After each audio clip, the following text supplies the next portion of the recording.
Two white, middle-aged men who have been my neighbors for over 15 years approached me threateningly on the street, pulled down the corners of their eyes, and said, "Go back to Wuhan, bitch, and take the virus with you."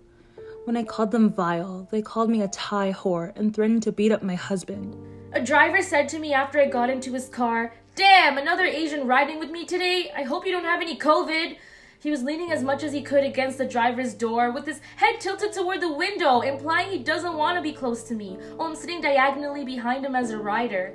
After I told him, "Have a good day," he replied back, "You shouldn't be requesting any more rides from anybody." My boyfriend and I were riding the metro into DC. When on the escalator in the transfer station, a man repeatedly punched my back and pushed past us. At the top, he circled back toward us, followed us, repeatedly shouted "Chinese bitch" at me, fake coughed at, and physically threatened us. A few days later, we saw a news story about how the owner of Valleybrook Tea in DC was harassed and pepper sprayed by the same man, calling him COVID-19 repeatedly. On March 16, in Atlanta, Georgia, 8 people were shot to death at 3 massage parlors. Police officers justified the shooter's motive by saying he was having a bad day, that it was not an act of anti-Asian hate crime, but instead, the shooter was trying to eliminate his temptations because he has a sex addiction. 8 people are dead, 6 were women of Asian descent. Families lost their mothers and daughters. Label it as it should be, a deadly mass shooting with an anti-Asian hate crime motive led to 8 people dead. Why do you keep calling this the Chinese virus? Because it comes from China. Racist. It's not racist at all, no, not at all. It comes from China. I can name Kung Flu. Donald Trump's xenophobic rhetoric of continuously referring to the COVID-19 pandemic as a Chinese virus and blaming China for the cause of the pandemic elicited his supporters to target the Asian American and Pacific Islander communities across North America. As of March 16, 2021, 3,795 reported incidents occurred in the United States since the start of the COVID-19 pandemic.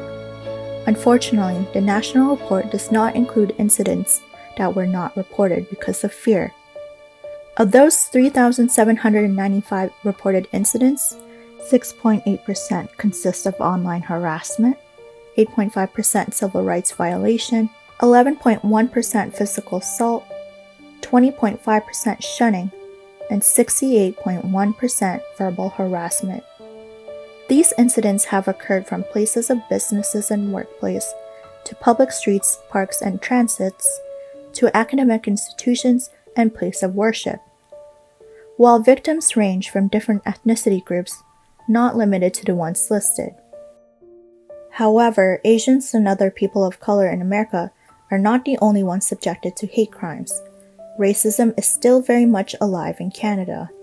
In Vancouver alone, anti-Asian hate crime incidents rose from 2019's 12% to 98% in 2020. But as of February, anti-Asian hate crimes are up to 717%, making British Columbia the province with the highest rate of anti-Asian hate crime to 44.44%, with Ontario following at 39.64%. He looks at my name tag and asks, "What's your real name?"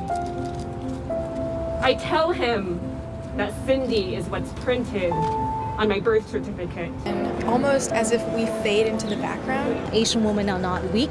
Asian women are not timid. Asian women are not quiet. At the root of it all, we are all human beings with families and loved ones. We are asking our neighbors for your help to help stop the spread of anti-Asian messages. Help protect our elders, our loved ones during a time where there is finally some hope to an end of the COVID-19 pandemic. Everyone to